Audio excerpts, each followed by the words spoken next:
This is coming to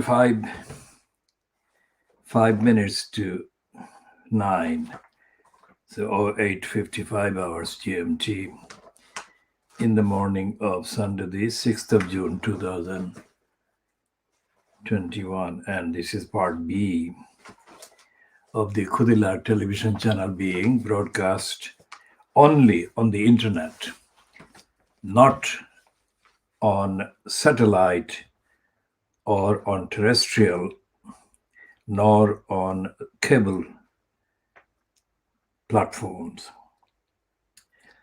And we start with a look at page 19, the bottom of page 19 of the Sunday Times Style Supplement.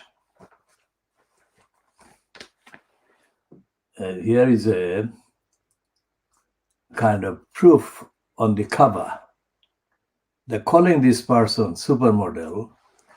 The person is of African origin, but the facial architecture resembles very much the European architecture.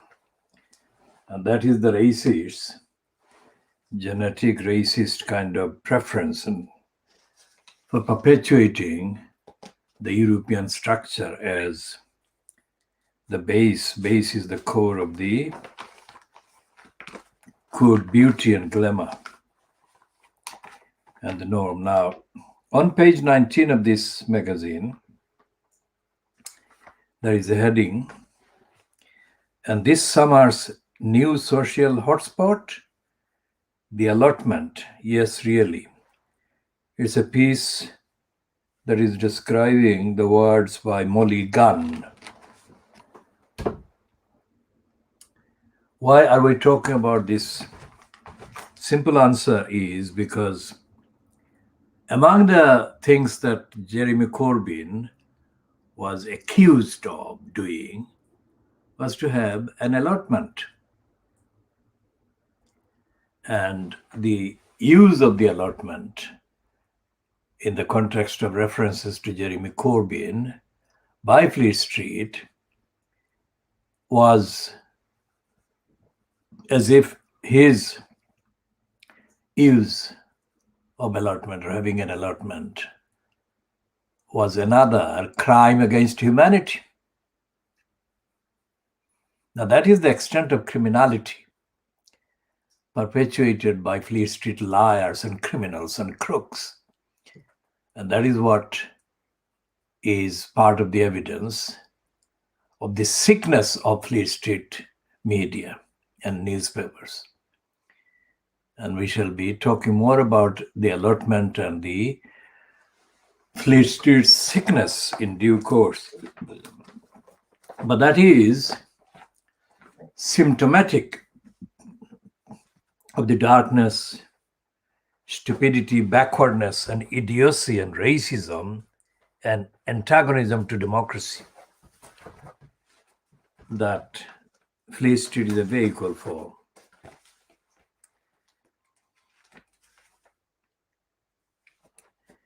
And the main brainwashing vehicle.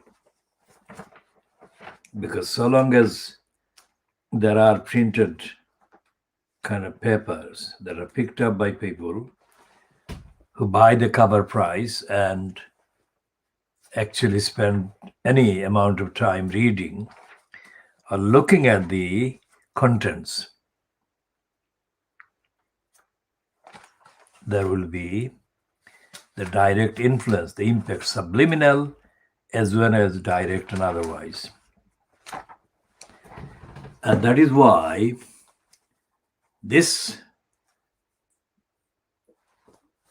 broadcast, this edition and other editions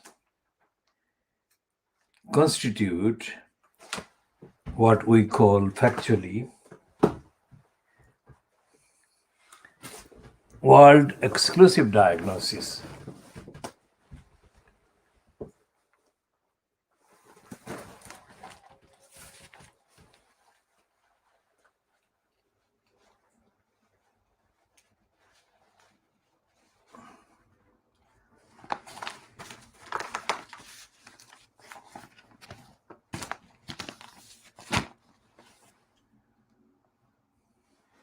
how many supplements are there? There are literally thousands of pages of these so-called Fleet Street papers, Sunday papers. And what do they contribute to the brain?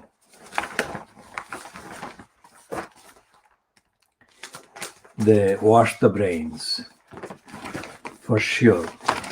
And they wash the brains of most of the people, not all of them, of course, but most of the people are brainwashed. Whether the people recognize the brainwashing doesn't matter, because they actually consume the brainwashing processes that they go through subliminally as well as otherwise.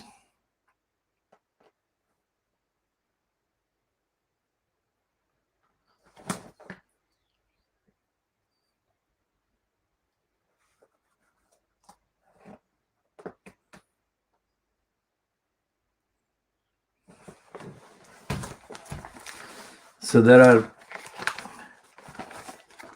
three main pieces on the business and money supplement. And one is the historic deal on global tax rate to tackle big tech. We shall talk about that. But before we talk at any length, let's say that this is a lie. The global tax rate will not really change, because most of the global politicians, and especially those who are included in this so-called hype, are in awe of the crooks and in the pocket of the crooks that control the global big tech. And because there is no platform, there is no way to hold to account the big techs and big business, there is no way that this statement is going to be audited or diagnosed.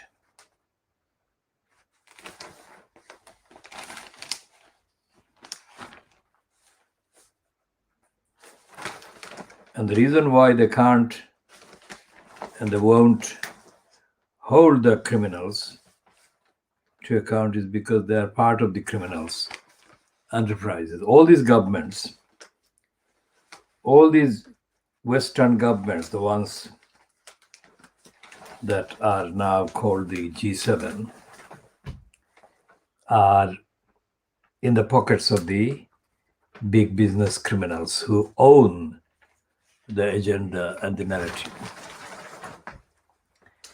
And the Fleet Street papers, including the Sunday Times, which is running this lead story in terms of prominence, are suckers. They suck up to these criminals, as they have done for a very long time.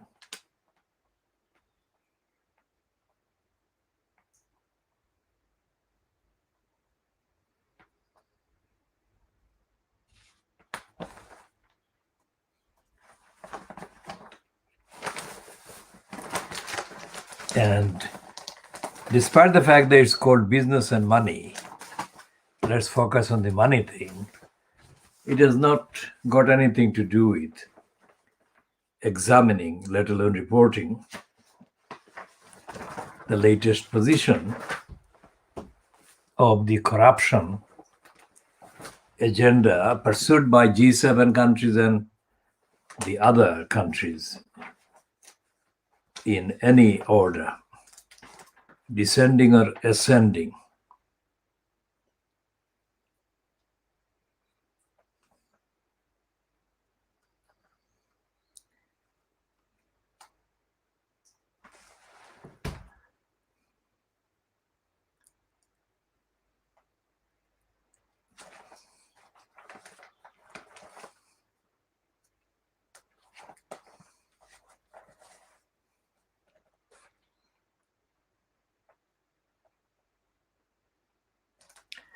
and the culture. We love the Tudors. Why we still lose our heads over Henry VIII and company? This is another supplement foisted on the buyers of the Sunday Times, and it costs £3.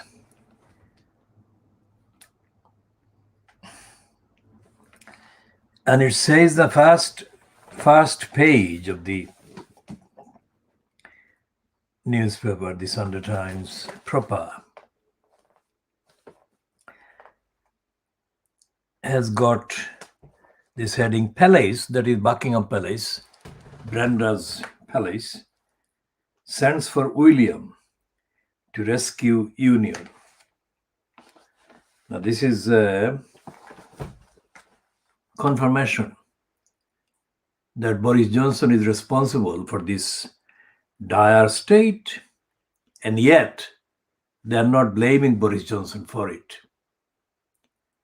Now go back to Jeremy Corbyn. If he had done anything, he had even said anything similar to what Johnson has been doing, they would tell, or they would say or cry for the beheading of Jeremy Corbyn.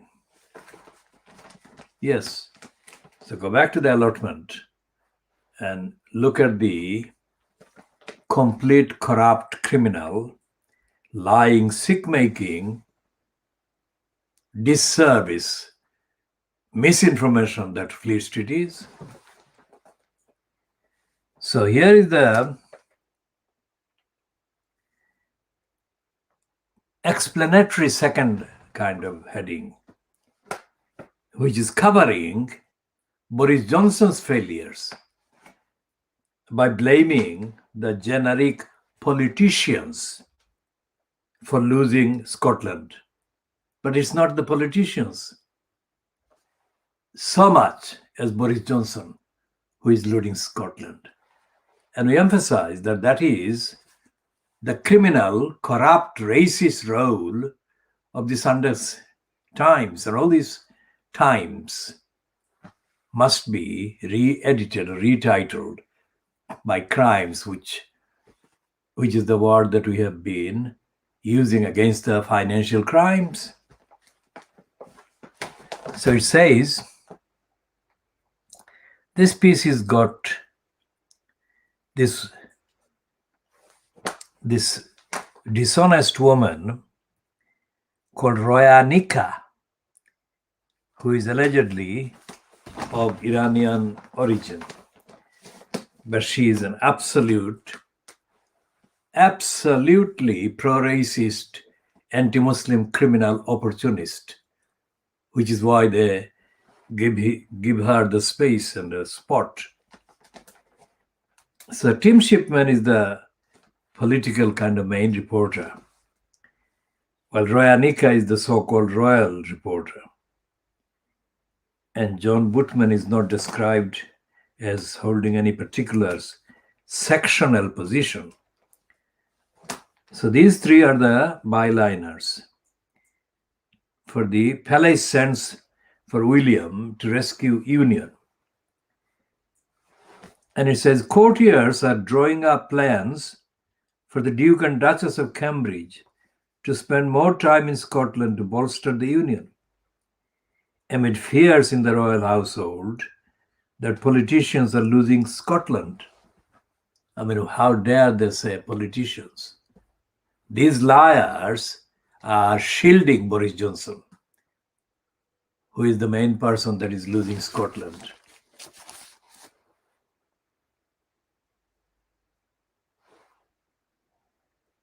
Because he is the one that has been in post. Of course, other politicians are, other politicians of Little England are as much at fault as Johnson, but Johnson is leading the attack on this courts. And let's read a bit more of this. Palace aides want William and Kate to build on the success of a recent visit north of the border by becoming a visible symbol of the bonds between England and Scotland. Can you believe this phrase? Bond between England and Scotland. There is no bond. There is hostility and hatred. So this is ridiculous. This is stupid, and this is dishonest, and this is corrupt, and this is intentionally false.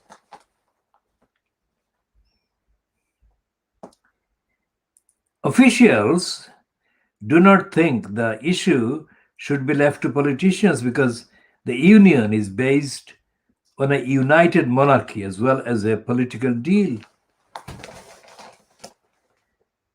They think of the union, they think of it as their union, said a source close to the royal household. Now, will Brenda thus influence Johnson to drop his racist anti-Scots narrative once and for all? Will she do that? It cannot be predicted that she will do that.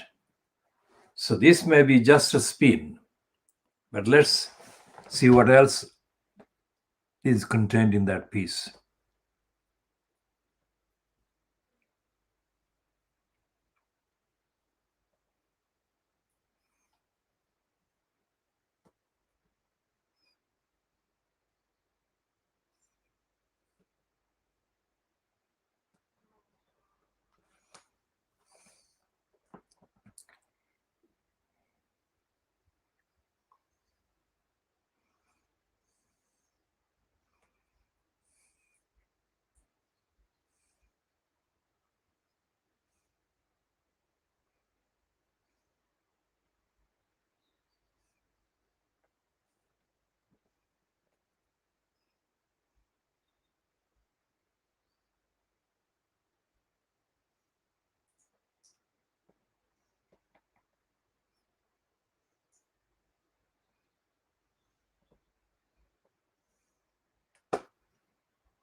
Well, this piece actually refers to a YouGov poll, a recent YouGov poll or two. The YouGov's most recent survey found that just 22% of Scots had a favorable view of Boris Johnson, while 71% had an unfavorable view, which is absolutely the case, what I have said at the beginning before coming across this particular discussion. The disclosure came as Downing Street confirmed that the Queen and Johnson had not met in person for their weekly audience since the pandemic began. Insiders say relations remain strained after the proroguing of Parliament in 2019 was ruled unlawful by the Supreme Court. It's still not noticeable that the Queen and Boris Johnson are doing telephone audiences each week, said a Tory source. Details of the planning in royal circles emerged after the Prime Minister hosted a meeting on Thursday with the devolved, let's see what this is, devolved parliaments, is it? Let's see what the word is. Is it parliament? Let's see.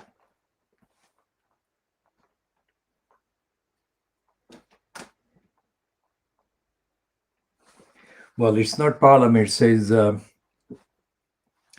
administrations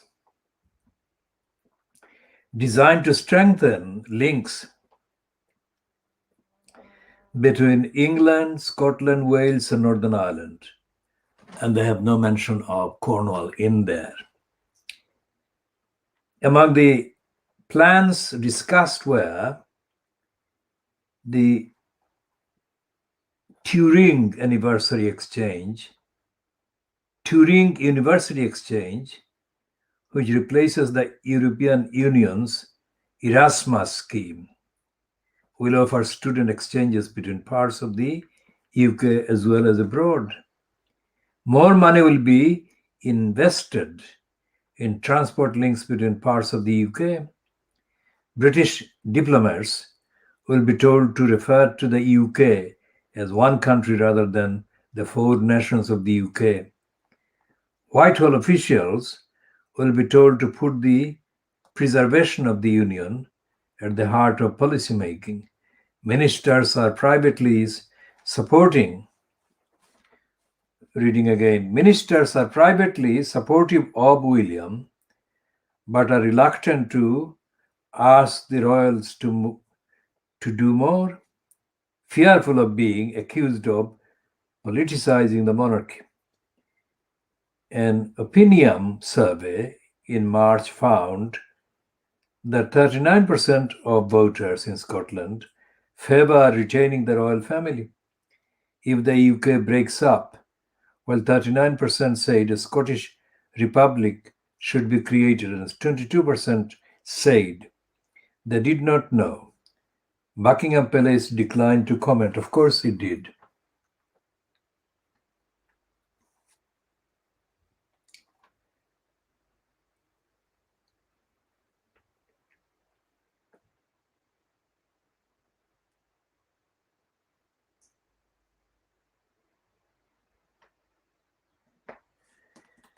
Now, Brendan Bacon, the crook, was a very close friend of Winston Churchill.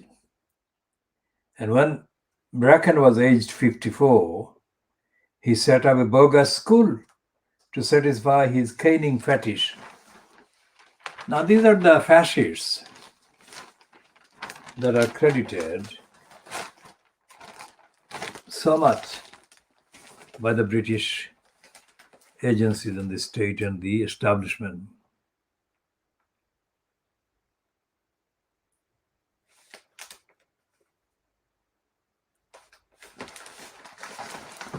And this one, Brendan Bracken,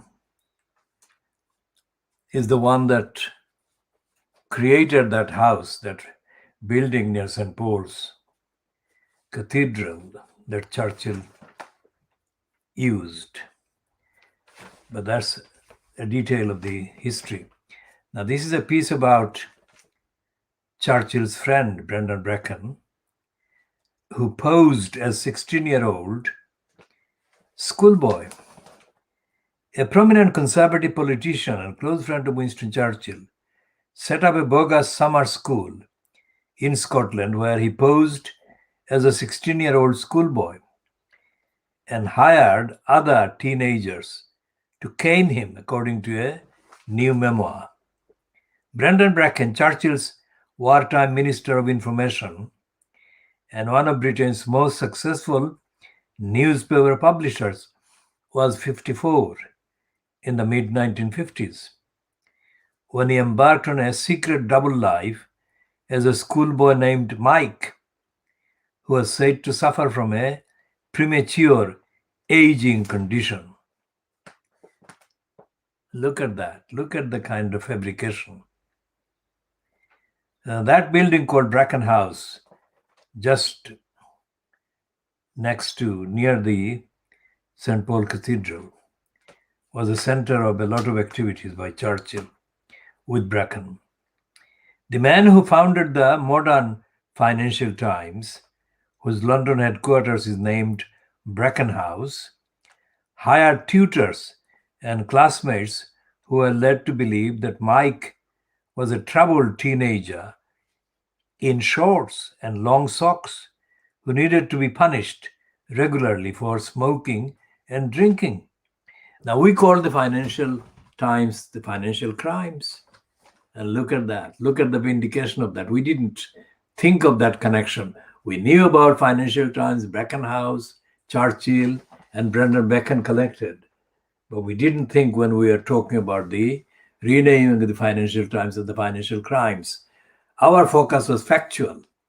That is to say, we looked at the absence of news, the absence of the truth from the Financial Times, which we accused of on the facts and we continue to accuse of, hiding the truth about the exploitation of the many by the few in economic, in social, in democratic, in ethical, in societal terms.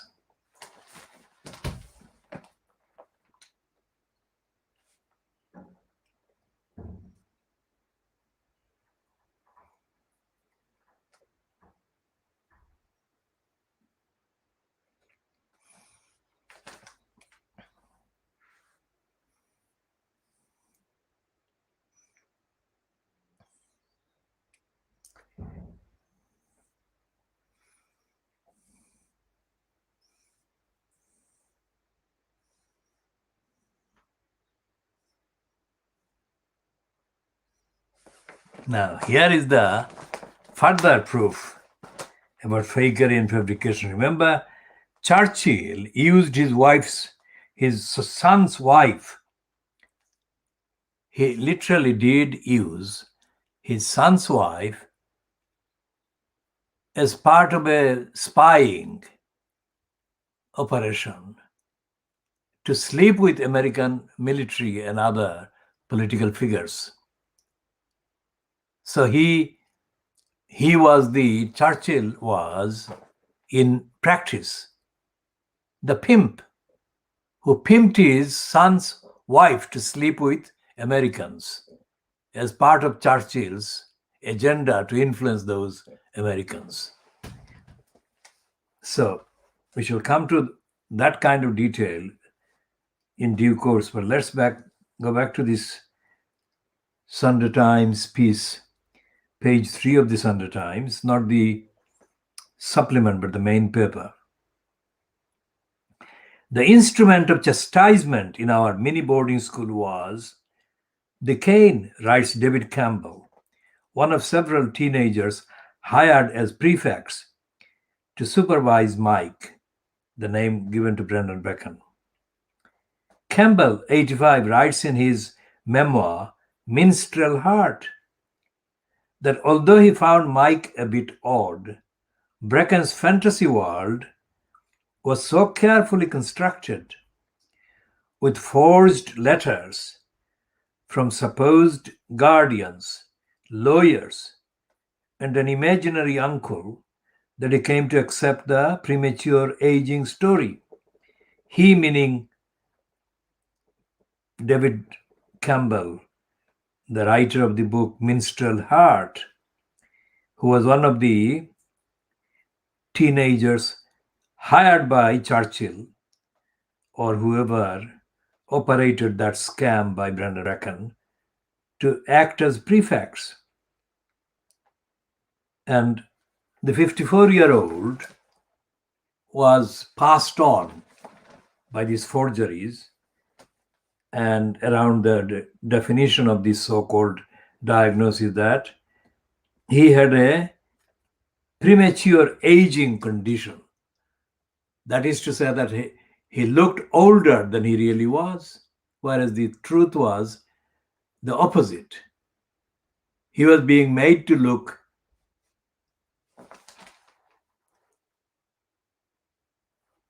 younger than he actually was. Although surprised to be asked to administer the cane,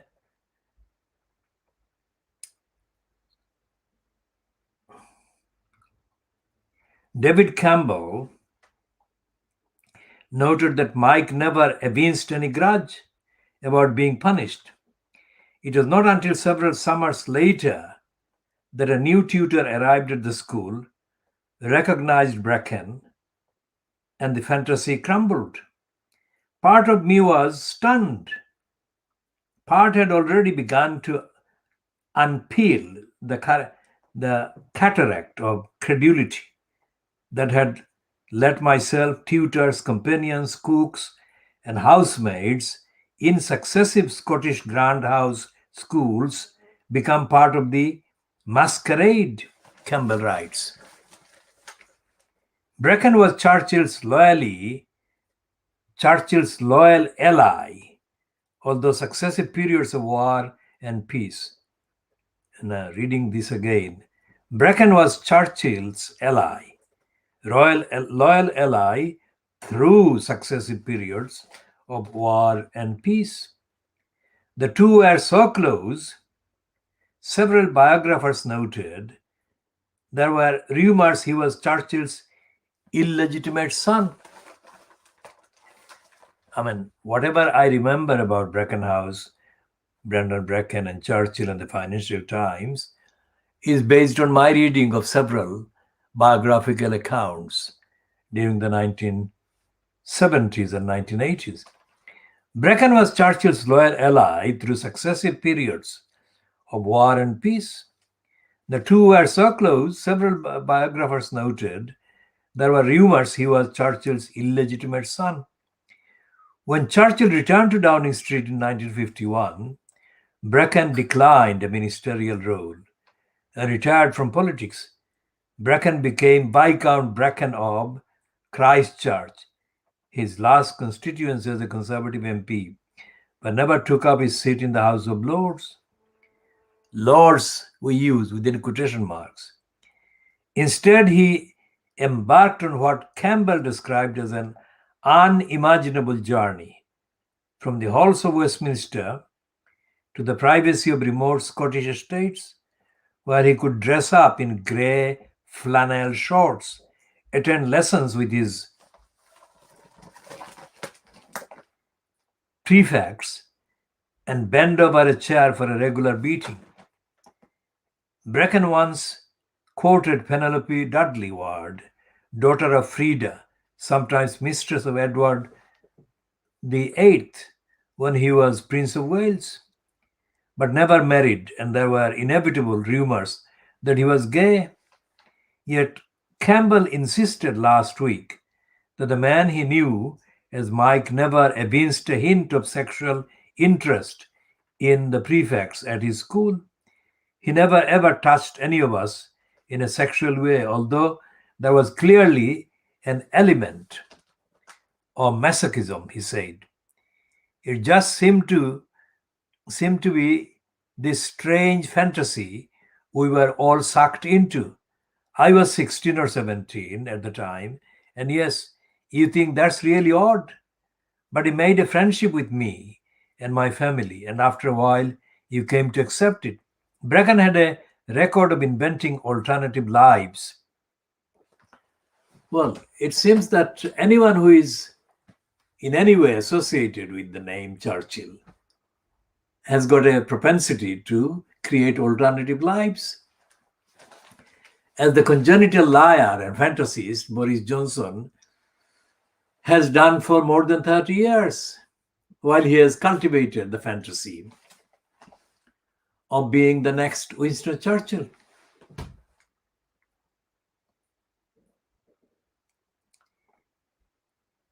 So Bracken is actually described here, which I remember, as an Irish person.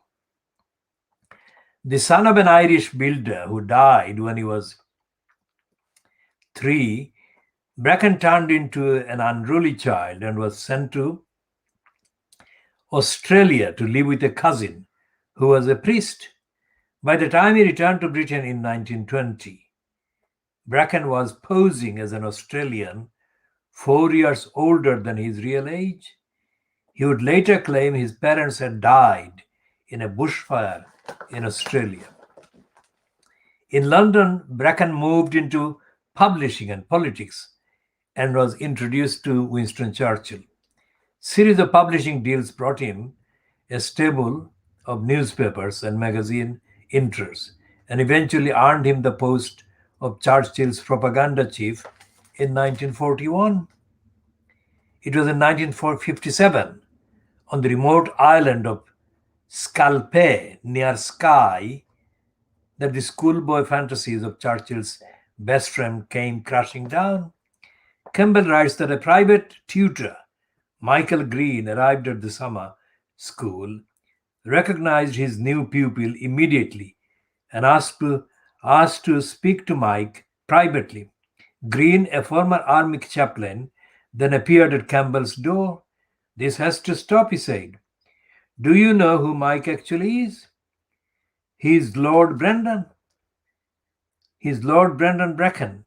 You can imagine the feast the press would make of the setup here, the nature of implications they would draw. I have spoken to Lord Bracken, and he has, of course, agreed that a matter is at an end. It was not quite an end. Whether Bracken was anxious to avert public scandal or merely inclined to be generous to his departing classmates, he paid Campbell handsomely for his prefectorial role. He covered school and university fees for Campbell and his brother, and bought a house in Edinburgh for their mother. Campbell says Bracken never asked him to keep quiet about his experience. A year after his school was disbanded, Bracken died of throat cancer aged 57.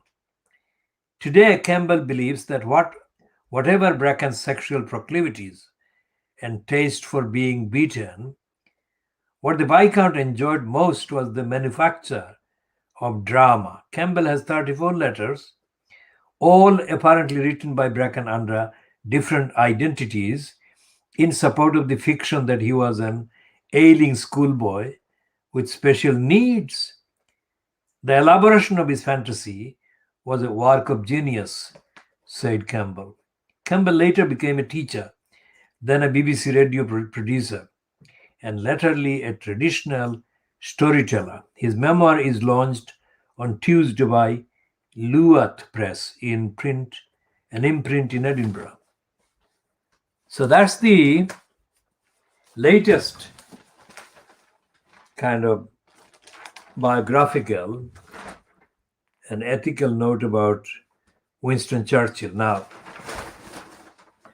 Winston Churchill has, of course, in the context of the subcontinent, featured in a number of controversial statements, most of them in the UK, linked to the Indian Congress Party politician, an Indian parliamentary member, Shashi Tharoor. And Tharoor is the one that brought attention to the fact that Churchill caused the genocide of 3 million Bengalis in 1943 by diverting money away from the Indian subcontinent, which is still occupied by the colonialist British, and thus causing the Bengal famine that killed 3 million Bengalis. Now that was 1943, but the massacre and the genocide of the Bengalis lasted through decades. In fact, its impact and the implications continued up to the 1970s. And we shall be talking about that in another edition. But we shall come back to the general references during the remainder of this edition.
So we shall come to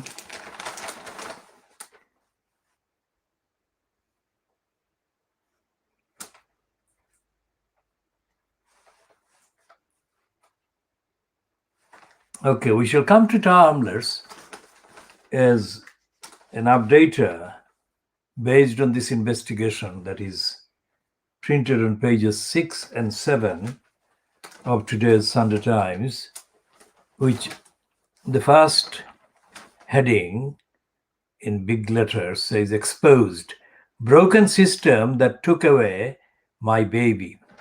And then the explanatory subheading across 2 pages, 2 lines, reads, thousands of innocent families have been traumatized by child services investigations triggered by claims that were not substantiated.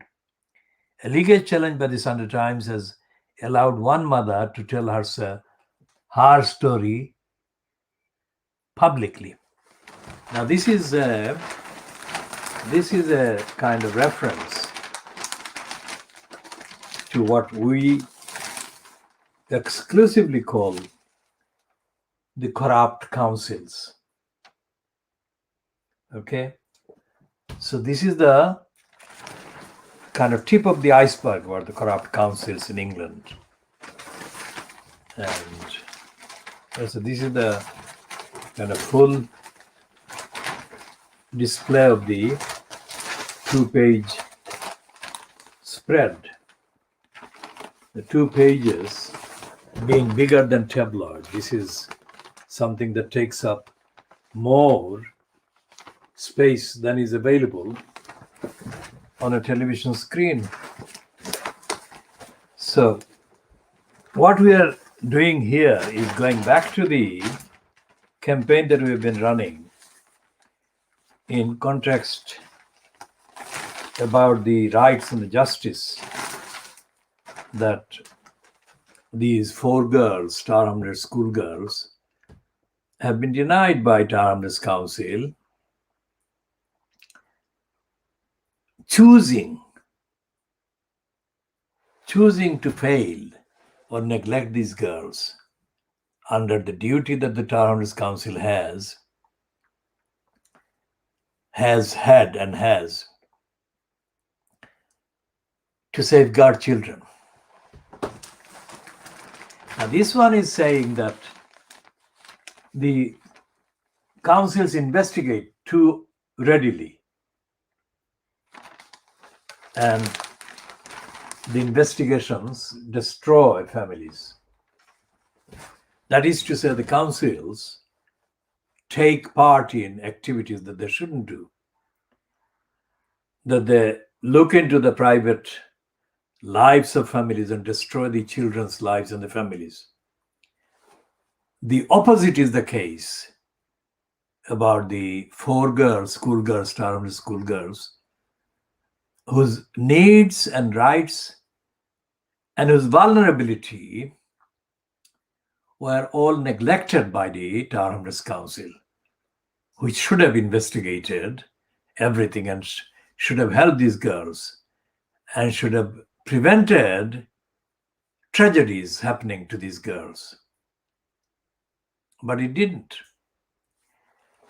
So the Sunday Times, in context, is only representing one part of the behavior of local councils and not making any kind of reference to the fact that most of the English local councils, where the social services are based for the implementation of the existing legal duties under social service legislation and statutes and acts of parliament.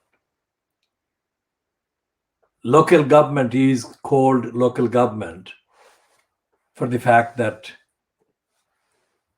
the various legal duties that are owed to people by the government, by the state, are discharged through the route, the road, the path, the avenue of putting those duties through the operations that the local councils carry out.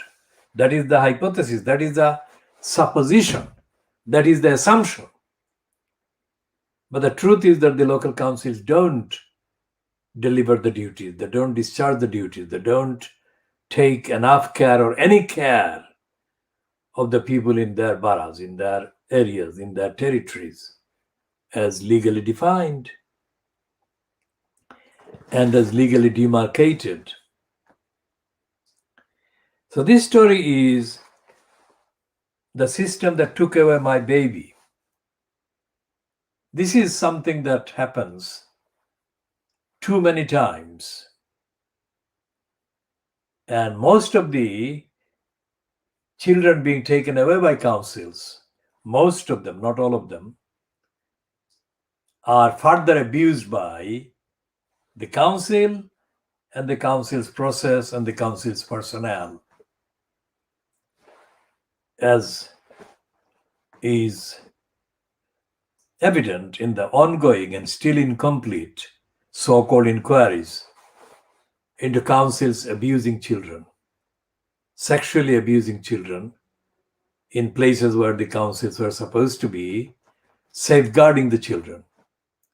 One of the most notorious local councils to be featured is, of course, the London Borough of Lambeth. But Lambeth is not the only council.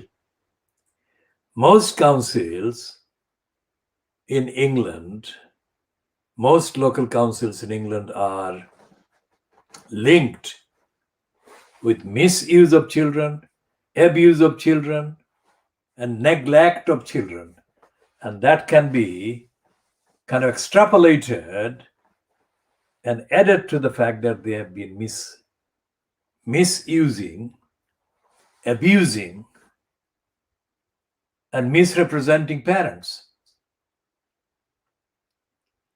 There are in both groups, children and parents, genuine cases where intervention by the councils are justified if the rest of the assumption is true, that the intervening council would behave responsibly and with due regard to the safety and the protection of the children and the adults, the parents, and any other members of the family involved in the underlying kind of circumstances warranting the intervention of the children. Now, all of these assumptions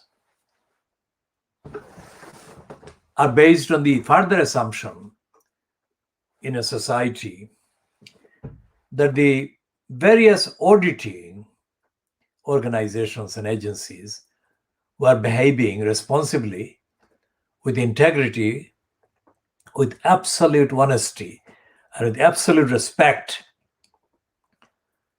for the rights of the children affected, for the rights of the adults, including parents and relations affected. So the safety of children, safety of vulnerable children, safeguarding of vulnerable children in any borough, at any time, in any situation is an extremely sensitive matter.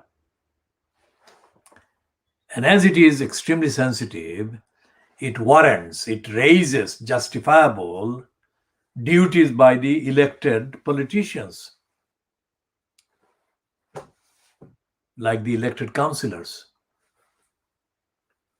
and by the holders of the various positions in what is called the social and care services operated through the local councils.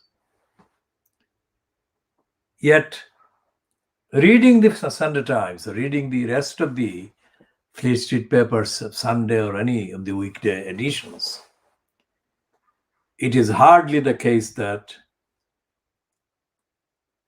the papers, the Fleet Street papers, are bothering to recognize this fact that across Little England, let's say, among millions of people, there are interactions going on between adults and children concerning the welfare of children and the conduct of the adults. The only time that such interaction gets featured is in this investigation. This one. And this is the person that is being featured as the parent or the person affected, which is not journalism, is it? Because it's journalism by default. This is not ordinary journalism, because what is happening to the millions of people every day of the week should be constituting enough grounds for those incidents and events to be reported. If the purpose of reporting is to raise awareness about wrongdoings and dangerous things going on so that action can be taken. This is a logical kind of series of steps. Wrongdoing going on, facts of the wrongdoing brought to light, those responsible are taking the action before the vulnerable children and the vulnerable adults, the responsible or the wrongdoing or wrongfully active adults, get into a worse position and end up doing worse things. That doesn't happen. So that's the consistent feature of Fleet Street. That's the consistent feature of Fleet Street being sick. That is why we call it diagnosis. Because this is not, contrary to the boastful way that the Sunday Times is exhibiting this one, it is not an achievement. It's evidence of failure of the Sunday Times itself. It should not be a one-off. This theme and this topic and this issue should be daily covered by the daily papers and every week covered by the likes of the Sunday Times.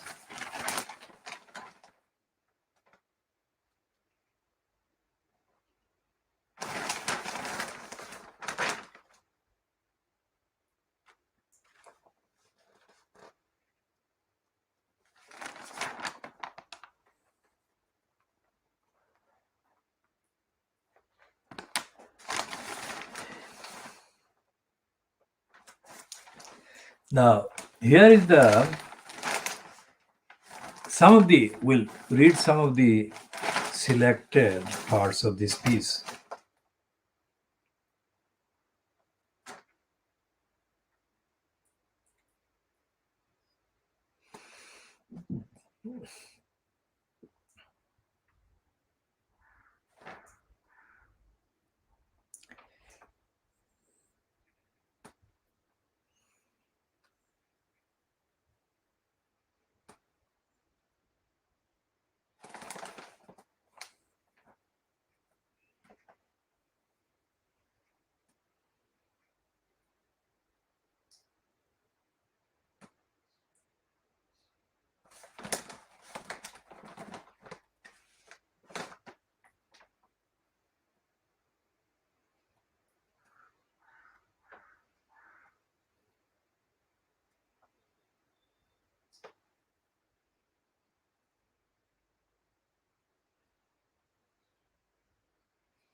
So this two-page spread by the Sunday Times investigation into the experience of this person called Amy is a rare one, because the only time when a council social services is featured in the news, in the mainstream news, is when a scandal happens. But usually there is no reporting, there is no journalism, there is no journalistic investigation into the misconduct by the social services. Remember, this is based on the excessive interference and fascistic interference by the social services against this person, Amy, and her partner called Tom. Tom, who is pictured there. And this is the opposite. This is the opposite of the kind of negligent, callous, lack of action, lack of concern shown by Tower Hamlets Council towards the 4 schoolgirls. So what happens is that negligence is the theme. Negligence is the main running theme of the council social services. And the people who are employees as any grade of social workers are not accountable to the community, they're not accountable to society. Most of the times, they fabricate stories, they lie, and they make inventions in order to get their way. And the social services are not accountable organizations. And the local councils within which the social services are based are not delivering any democracy, not delivering any accountability. And the court system is closed.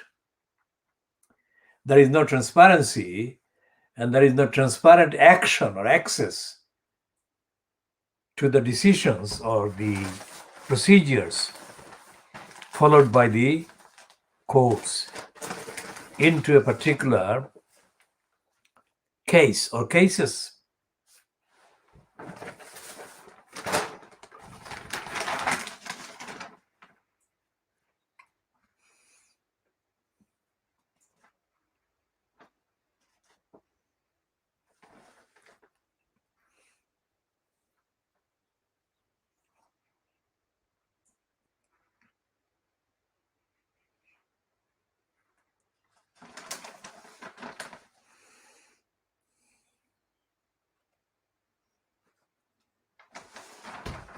And there are 2 pieces, well, 3 pieces actually, on this page 27, which is called Comment on the Sunday Times. One is a cartoon which has got Boris Johnson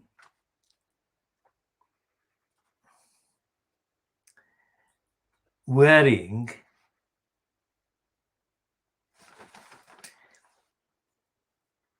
a jacket with the description adult child.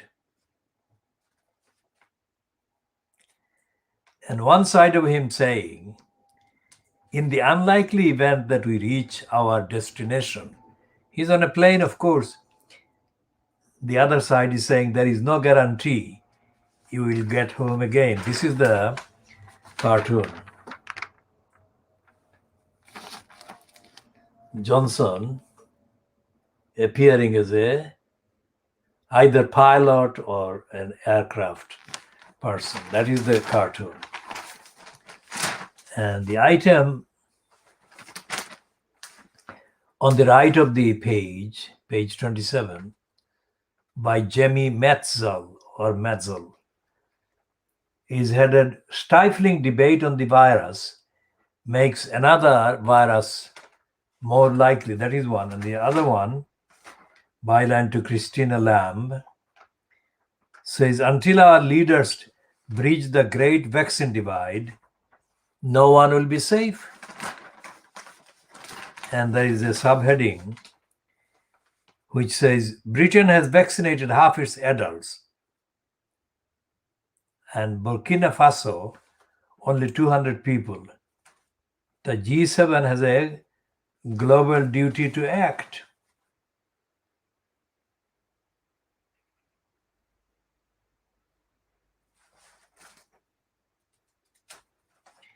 And this is a piece that has got a qualifier at the end of it. Says that Matthew Said is away, which means that this Christina Lamb piece is as a stand-in during the absence of Matthew Said. So let's see what Christina Lamb is saying. "What is fast becoming the great vaccine divide is likely to be a focus of the summit of G7 leaders in Cornwall this week, with middle and lower income countries increasingly angry at what they see as a vaccine hoarding by the rich. Yesterday, a group of aid organizations, scientists, and senior politicians, including UNICEF, William Hague, and the Jose Manuel Barroso," I'm reading again. Yesterday, a group of aid organizations, scientists, and senior politicians, including UNICEF, William Hague, and Jose Manuel Barroso, the former president of the European Commission, called on G7 countries to share their doses, and the UK as the G7 host to show historic leadership.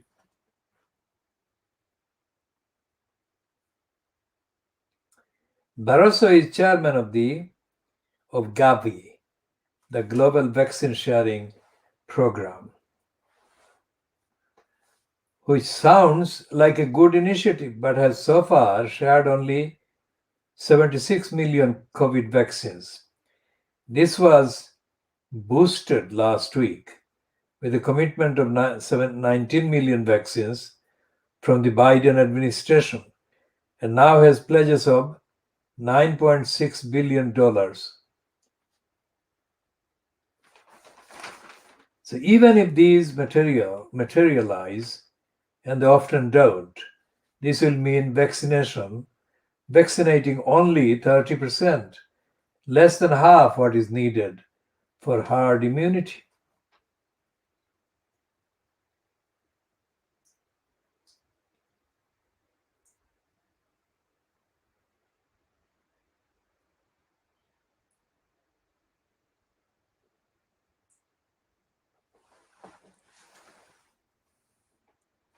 So this is about sharing the vaccine, and if the vaccine is not shared and all these people are not given the vaccine, then abrupt and dangerous resurgence of the virus is inevitable.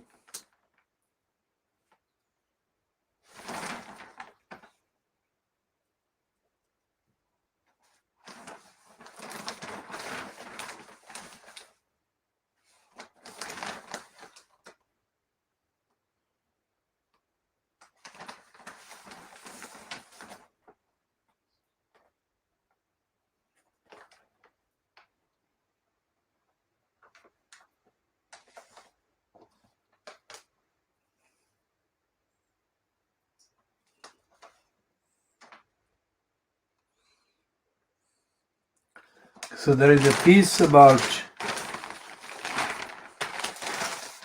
about cladding, the Grenfell Tower cladding. So we shall discuss that in a second.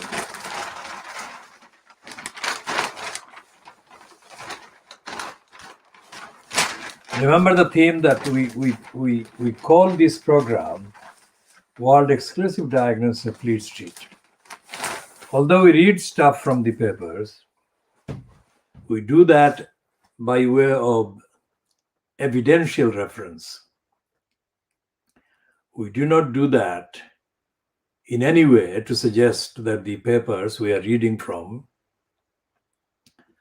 by publishing the contents that we are reading from, are negating or disproving what our thesis is. And the thesis is that Fleet Street is a sick set of newspapers and media. So sick that it needs diagnosing. Now, here is the example about Grenfell Tower. Now, remember what we say about Grenfell Tower. We say that the Grenfell Tower, in June 2017, Grenfell Tower in West London, situated within the boundaries of the royal boroughs of Kensington and Chelsea, had 72 people, as far as the latest known tally says, were massacred. That's not what the officials say, but we say that these people are massacred. And the reason why we say that is to do with the architecture, the location of the building. On all four sides of the building, there were enough empty space for army or military helicopters to approach the building from, carrying water. And we have said that if the military aircraft or helicopters were scrambled to save lives of the people, then those people could have been saved. Because throughout the whole evening, on live television channels, the building, blazing building, was shown for hours. Any common sense use of water would have saved the lives of most people. No decision was made to scramble the aircraft to pour the water onto the building.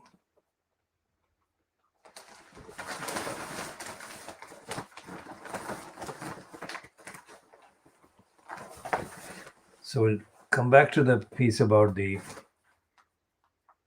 cladding.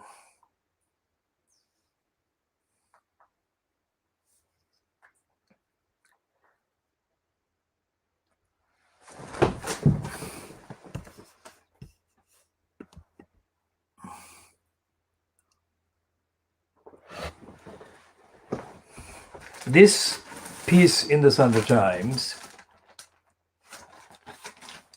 says, "Don't buy in Britain. Cladding victims tell foreign investors." And this is a piece written under the kind of design, hidden housing scandal. And one of the two names there as the writers sounds definitely Arabic. Hana al-Usman. Well, Othman is the spelling, but it is a derivative of Osman. It says, "Don't buy in Britain. Cladding victims tell foreign investors." The owners of flats whose huge bills because their cladding is a fire risk are telling foreign investors not to buy new properties in the UK. Residents caught up in the safety scandal exposed by the Grenfell Tower. They're saying Grenfell Tower fire in 2017 have been sharing posters and videos on Chinese social media platforms such as Weibo about bills for up to 100,000 to remove flammable materials. Campaigners have paid to advertise videos on Youku, a video sharing site starring Chinese leaseholders caught up in the scandal. Adeline Sang, 76, a former intensive care nurse, says in one video that she lost all her savings after being given a £33,000 bill for remediation work. She has had to return to work to pay for a new fire alarm system after flammable cladding was found at Royal Artillery Quays in Woolwich, southeast London, where she bought a flat for £286,000. Ben Fox, who created cladding's cladding scandal map.co.uk, said that he and his neighbours in the 700 flats at Waterside Park, East London, where residents pay a total of 61,000 a week for waking watch patrol, were translating the website into Russian, Chinese, Arabic, and Spanish. One warning reads, due to international media not reporting on the UK's cladding scandal, unscrupulous British developers continue to market their worthless apartments in China, Singapore, Russia, United Arab Emirates, and other countries. So this is the summary of the corruption of the media and the lying by the media, that these individuals have been forced to do what this report is saying they are doing, to alert people who are trying to buy properties in England, in London especially, to the danger of cladding and the bills. Now they're not talking about the Sunday Times piece does not say even massacre, but we are saying that we have been saying it massacre because these people were massacred. And once again, the cladding scandal and the silence of this cladding, kind of the media about the cladding scandal, shows that the media are allowing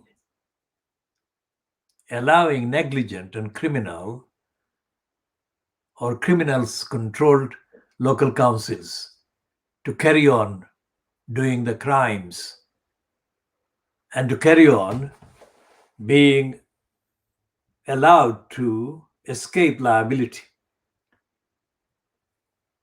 So democracy is needed. Now, in the case of Tower Hamlets, which is the main area, Barawais, where the Khoodeelaar campaign started in December 2003, defending the East End of London against the corrupt and criminally intended plot to dig a hole, crossrail hole in Brick Lane. Tower Hamlets Council has been given wrongly media spot to make a claim that it is concerned about cladding. It's not. Because if it is concerned about cladding, it means that it is taking its responsibilities seriously and it is doing things to make the lives of people safe. It hasn't done anything about most of the cases of vulnerable children and vulnerable adults to whom the council, Townless Council, has owed duties and still continues to owe duties. In fact, Townless Council, looking at its behavior, conduct against the evidence that it had to do the right thing and it didn't do the right thing, the Townless Council is a contributor, a causer of deadly lack of safety for the people in the borough. That is a general statement. Secondly, cases exist. Cases meaning stories, accounts, evidence, not necessarily cases as cases being taken through a court or tribunal system. But the cases exist on the basis of evidence that most of the duties that the council is asked to perform based on the evidence are neglected by Townless Council. So when this is pointed out, the question arises, where then do the people who are concerned and or affected by the neglect shown by the Townless Council, where do these people turn to get remedies? And the answer is nowhere. Because in Britain, there is nothing that exists as a platform, as a guarantee, as a guaranteed platform for remedies against misconduct and misbehavior done by the local councils. And this includes everything. Because the local councils are supposed to be delivering housing, welfare benefits, community safety, to take some very broad headings, and the environment, of course.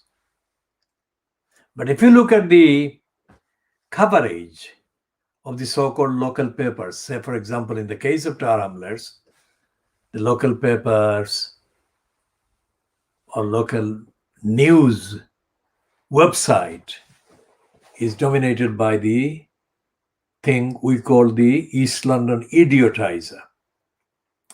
They call it advertiser, but we call it idiotizer, the verb transitive and intransitive, to make the local people idiotic by giving them idiotic so-called news.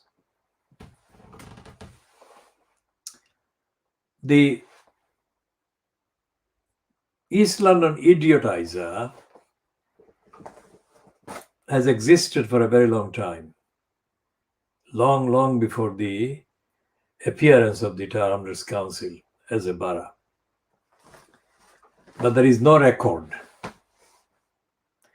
There is no record at any stage of its history that the East London idiotizer has behaved as a reliable organ for the local people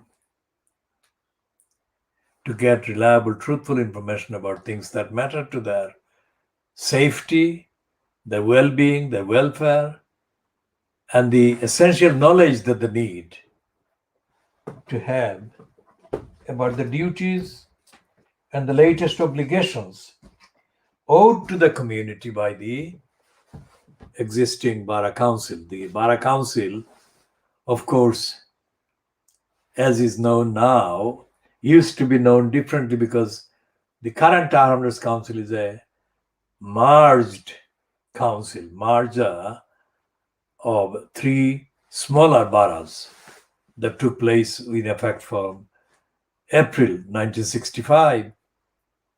So those three boroughs were Stepney, Bethnal Green, and Poplar.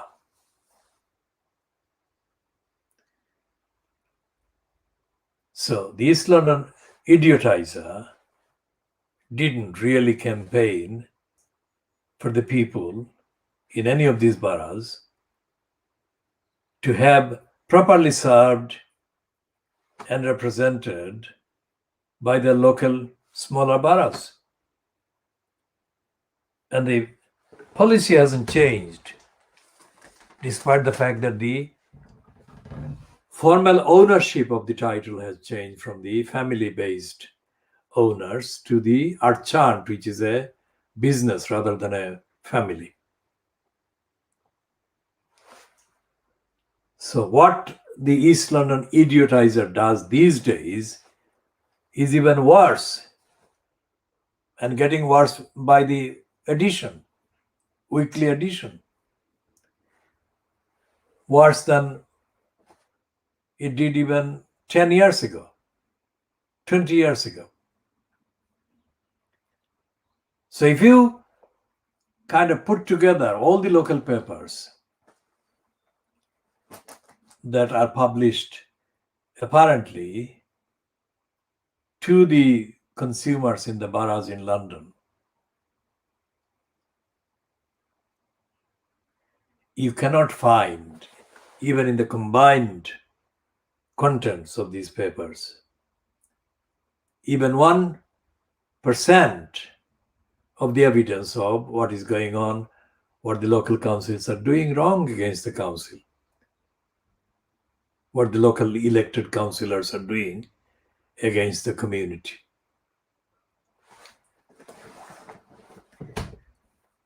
And Fleet Street, for example, this piece by the replacement or stand-in for Matthew Saeed is not about particular failures by either the UK as a government or by the United Nations as the organization, which has World Health Organization in it as its agency.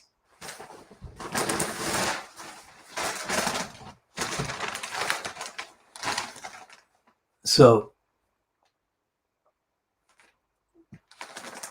what they are doing in the papers, and the Sunday Times is kind of tickling. They're tickling because this piece about the next career move by Dido Harding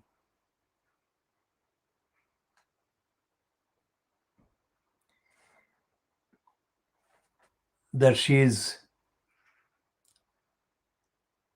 considering a bid to become the head of the NHS. And this is, to any person with a common sense,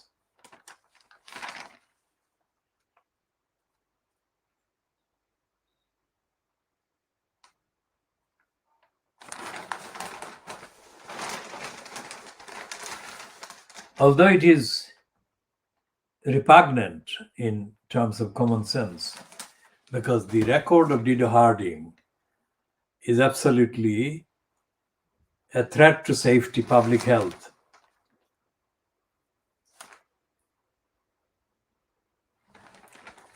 But the record of the absence of democracy, absence of consequences for the wrongdoers, says that she will get the job. Because in the House of Commons, which is supposed to be the democratic forum for the electors, there is no environment whereby any anti-democratic or corrupt move or action or endorsement or sponsorship or promotion by Boris Johnson, who is the incumbent in the Prime Minister's post, will be stopped. Nothing has been stopped.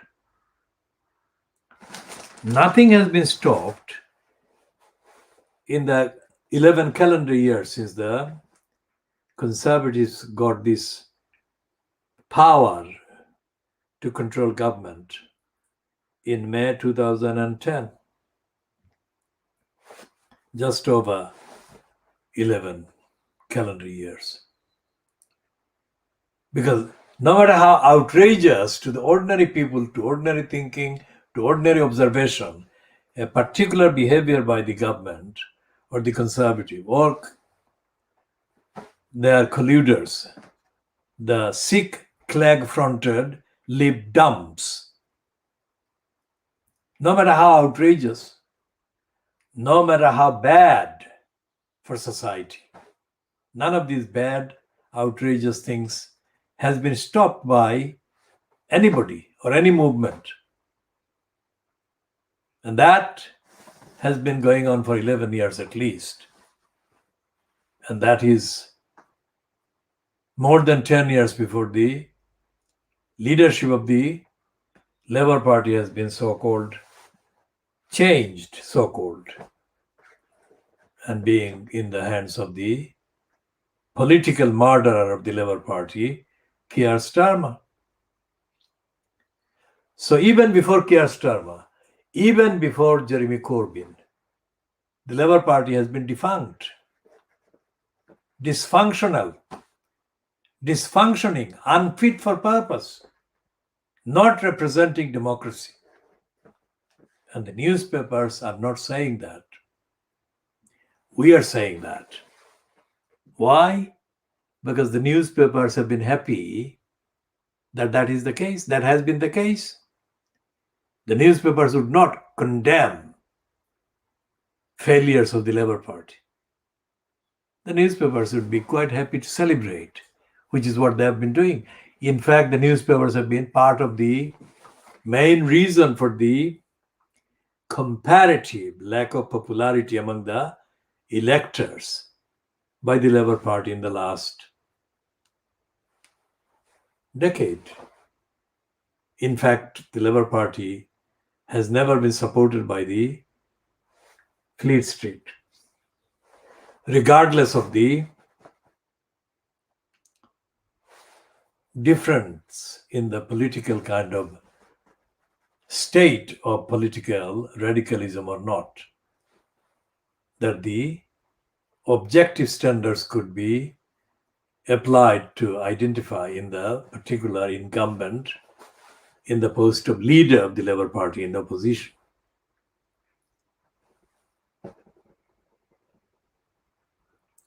So the Labour Party has been effectively dead politically for longer than Keir Starmer has brazenly murdered it politically. There is no part of the agenda, no part of the agenda in the political terms in Britain or British politics, no part, no major part of the political agenda and the priorities that affect the many, that is the majority of the people, has been, if you like, the area of speciality or special appeal by any leadership of the Labour Party. Think about that.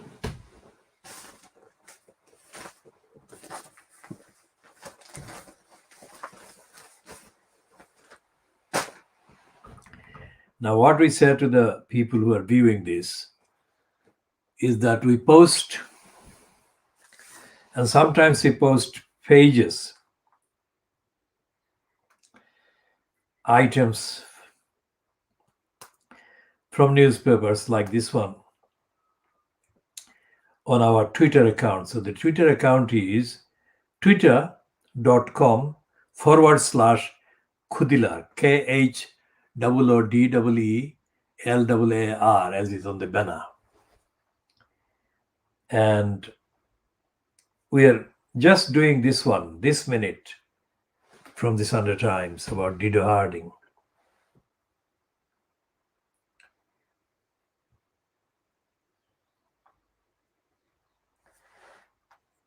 This Dido Harding piece is jointly bylined to Caroline Wheeler and Gabrielle Pogrand. And this appears on the page 2 of the Sunday Times under news.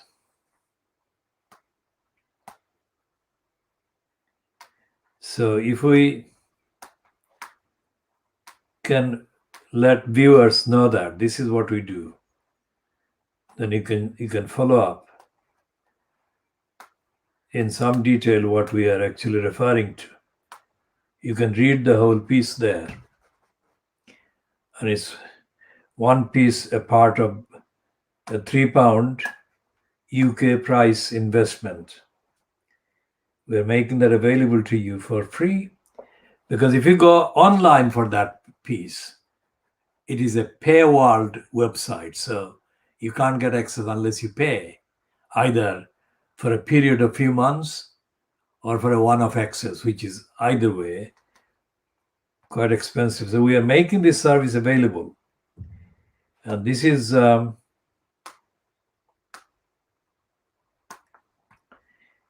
kind of service that we provide.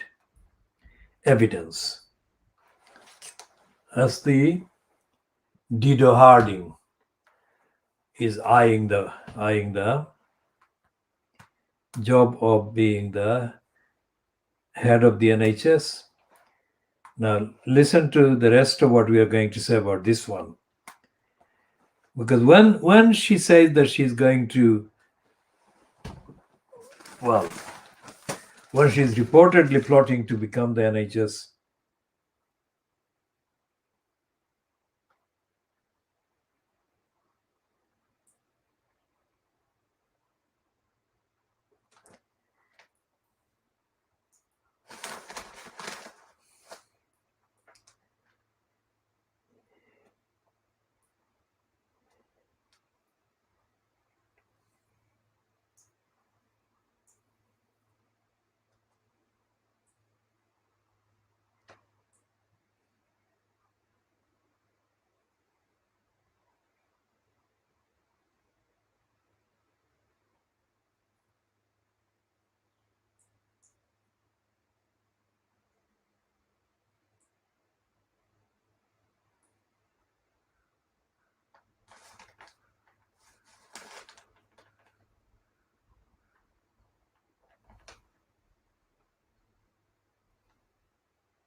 Now, Talk was the company that failed to protect the interests of customers while Dido Harding was the head of it.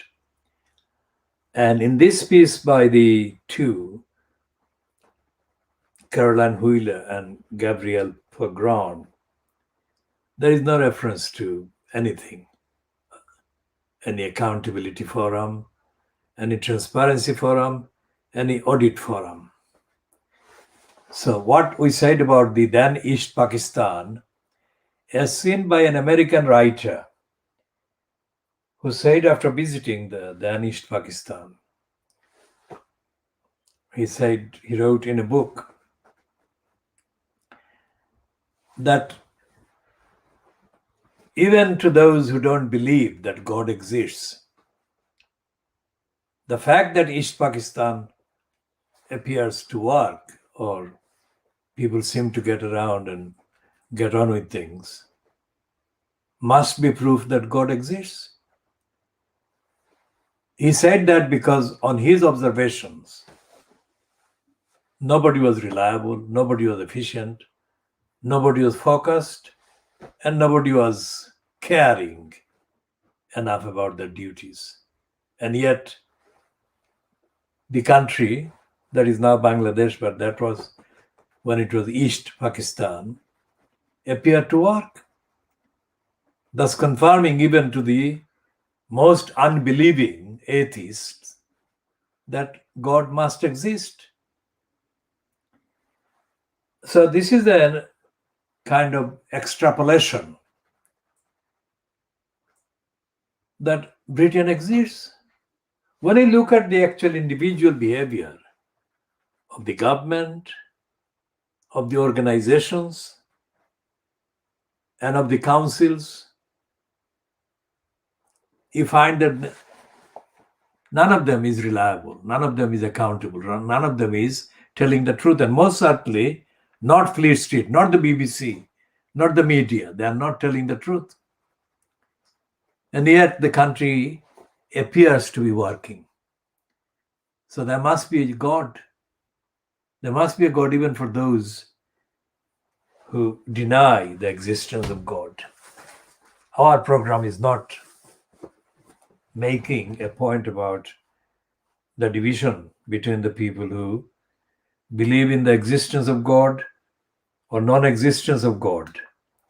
What we are saying is that has been publicly stated, and we are using the analogy of the events in then East Pakistan as observed by the American and the events in Britain.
So going back to the Grenfell Tower, which was kind of betrayed by the Royal Borough of Kensington and Chelsea in June 2017.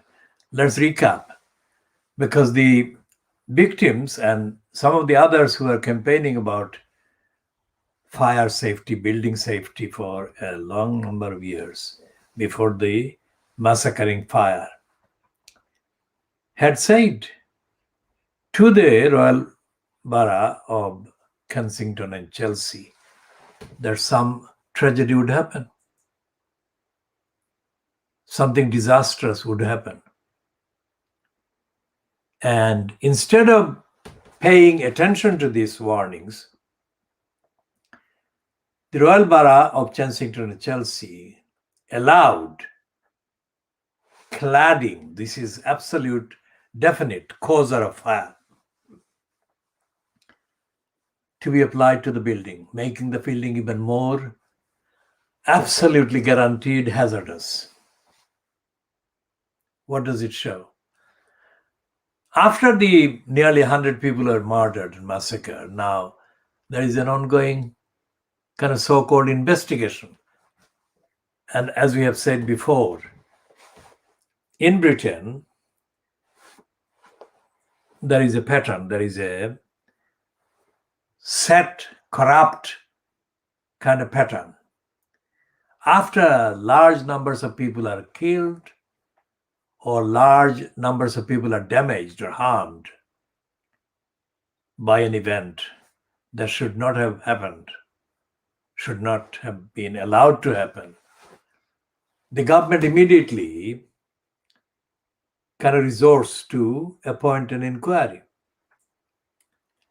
And an inquiry by definition goes on forever. And by the time the inquiry has published, whatever it does publish, it doesn't matter. Because nobody pays any attention to the inquiry, the findings of the inquiry, and nobody is held to account for the original crimes that caused the massacre of the people, such as the people in the Grenfell Tower. And that is what is happening. Let's check what the current status of the inquiry is.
And the current inquiry into the Grenfell Tower massacre, remember, we are calling it massacre, they are not. They are calling it fire. They're saying that the Grenfell Tower inquiry will examine the circumstances leading up to and surrounding the fire. And then it says Sir Martin Moore-Bick was appointed as the chairman of the inquiry by the Prime Minister on 28th of June 2017 for the purposes of Section 5 of the Inquiries Act 2005. The inquiry was formally set up on August 15, 2017, and the Prime Minister set the terms of reference following a public consultation led by the chairman. The inquiry is investigating. Notice this one. The inquiry is investigating a list of issues that has been separated into phases, focuses on the factual narrative of the events on the night of 14th of June 2017. Hearings for the phase 1 began on 21st of May 2018 and concluded on the 12th of December 2018. Chairman published his phase 1 report on 30th of October 2019, the contents of which can be found. They've got a link there. Phase 2 of the inquiry examines the causes of these events, including how Grenfell Tower came to be in a condition which allowed the fire to spread in the way identified by phase 1.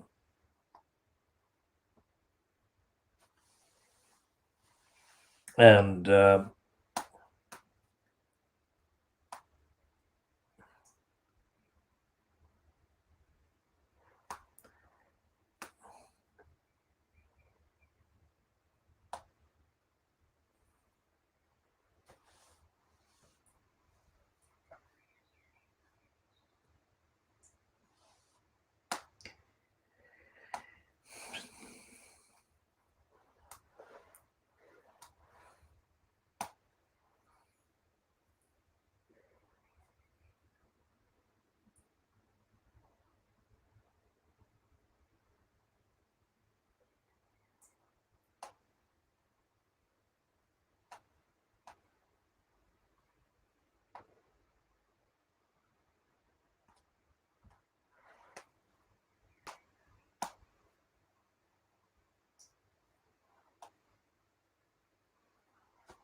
so nothing that I have said about the massacre, Grenfell Tower massacre, is said in the inquiry publication so far.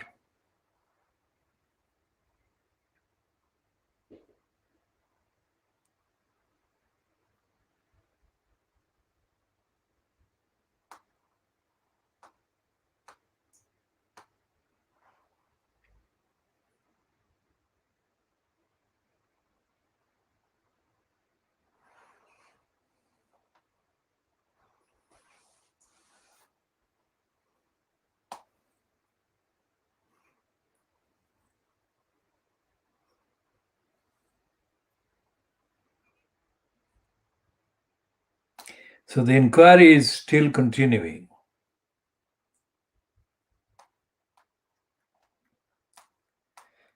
But the inquiry doesn't have anything to do with the failures of either the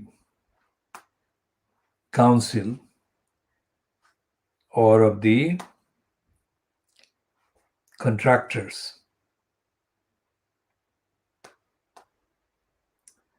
And it is going on into, according to Inside Housing, this is week 37.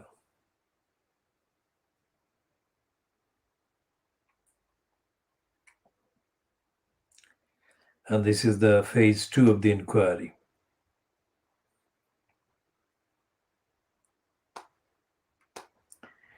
And Martin more big pictured above explained at the start of the session that a bereavement has occurred.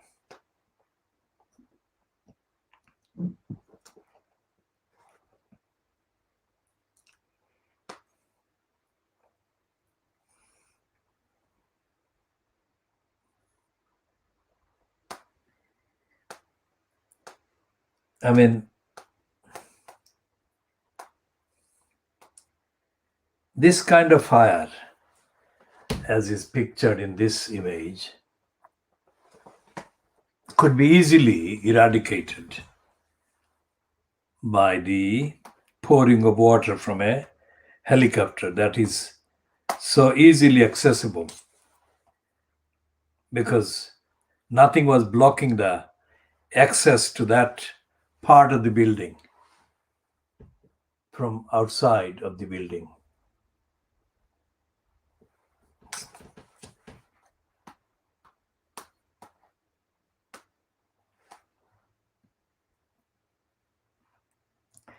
And the kind of tendency or the trend in the statements being made by various officials and various people who made the decisions about the cladding, about the structure of the building, about the safety of the building, doesn't show that anyone, anywhere, either in the local council or in the central government department for housing, so called, or in parliament generally, had a monitoring, ongoing monitoring kind of activities going on. Now, that is about that particular building, Grenfell Tower. Let me just extend it and cover all the buildings in the country.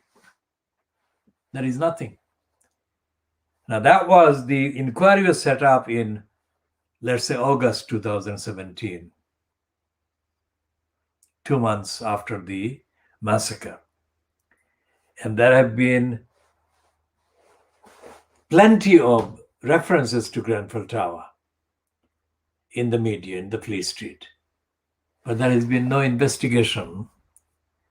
Really, there is no investigation as to the absence of accountability, absence of monitoring, either at local council level or at regional level, as London's mayor and the Greater London Assembly is supposed to be the regional outfit, and not at the central government level, not at the central UK Parliament level. And the newspapers are not talking about that. What newspapers, Fleet Street papers, do is generalize things and act increasingly as aggressively as possible to promote the agenda of denial and lying and falsification, misinformation by the Boris Johnson fronted cabal. And as I have said, in this context, every time we mention Boris Johnson fronted cabal and its misconduct and unfitness for purpose, we have to mention about the role or the existence of the Labour Party, which is the, in terms of numbers, the obvious source, supposed source of commentary, audit, concern. But as Keir Starmer has politically murdered the Labour Party, there is nothing coming from the source.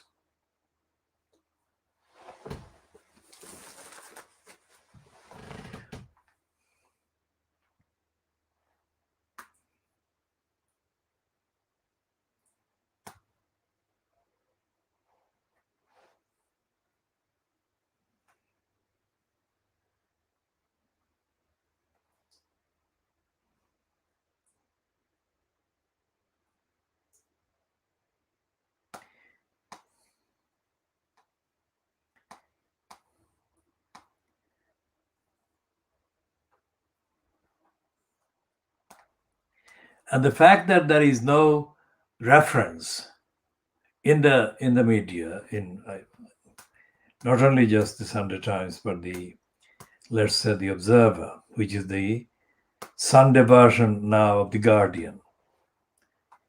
The Observer is not publishing or being published as an independent Sunday newspaper. There is no independent Sunday newspaper anyway. The Sunday Times and the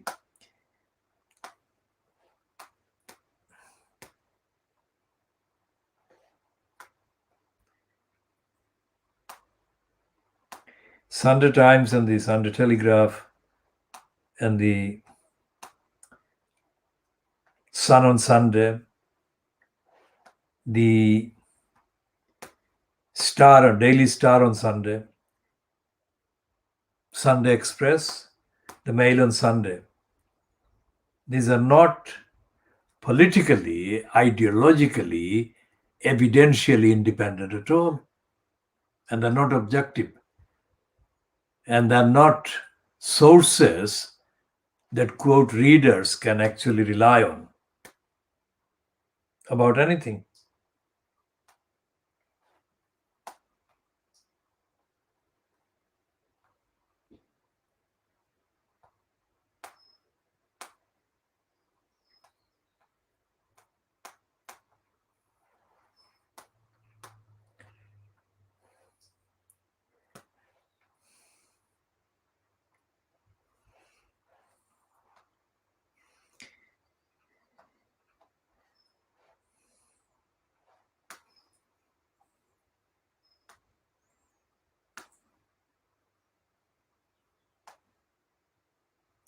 So there is a piece in the Hindu. We are going to Chennai for a look at India. And this is the Chennai edition of the Hindu of today, that is today's date, which is Sunday, the 6th of June, 2021. Now, the Hindu, which is published in English,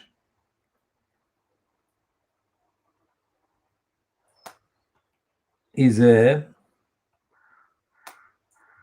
complicit newspaper that colludes with the corrupt BJP regime fronted by Narendra Modi.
And the Modi regime is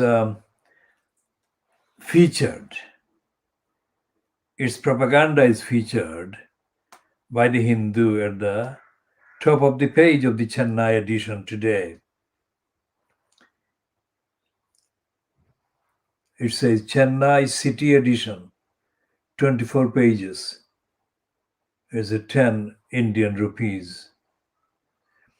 Government sends one last notice to Twitter to adopt new IT rules. This is to do with the falsification by Narendra Modi of the actual numbers of Indians who have been killed by the latest surge caused by Modi himself.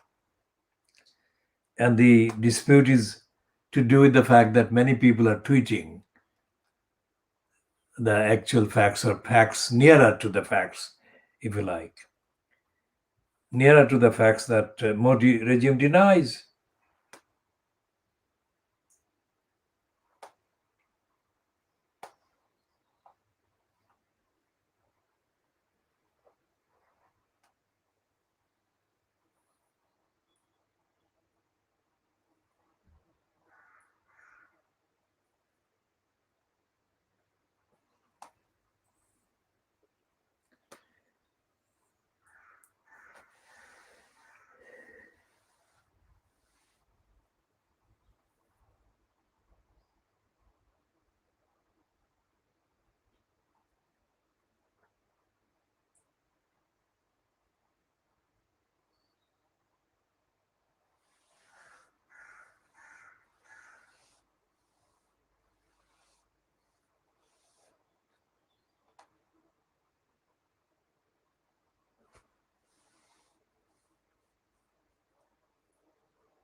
And the Hindu has got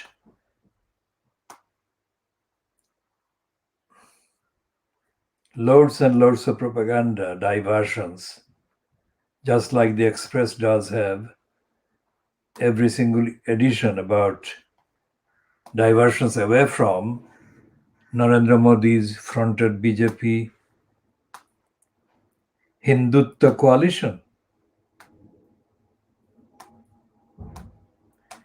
So this is the one about the threat to the Twitter. And the second one is about G7 nations agree on uniform minimum corporate tax. This is a completely lame imitation of the propaganda coming from the G7.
So there is a piece about Dharampuri, which is in Tamil Nadu, which is the state where capital is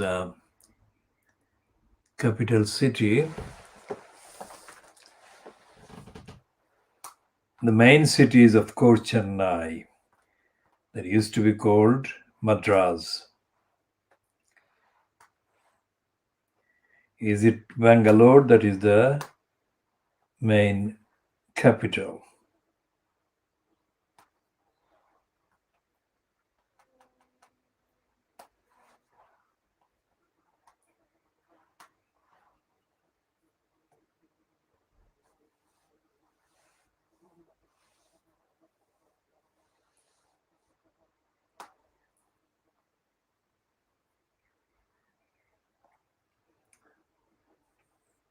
So Bangalore is the capital of India's southern Karnataka state, and it is the center of India's high-tech industry, etc., etc.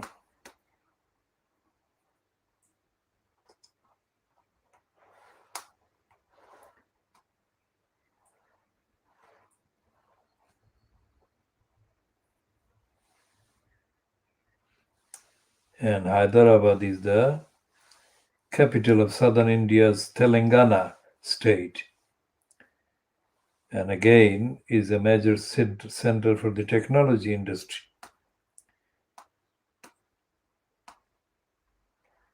And all these areas are affected by the infections unleashed by Narendra Modi. So back to the Sunday Times and the piece that has been given this space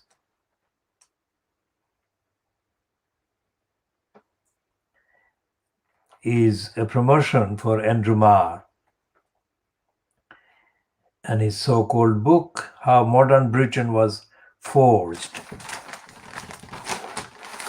And this is the kind of feature that is the center of the promotion for Andrew Marr. The Diana would be age 60.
He's a complete liar. So Andrew Marr is a liar, a proved liar, a part of the lying Fleet Street. We shall be continuing in part C.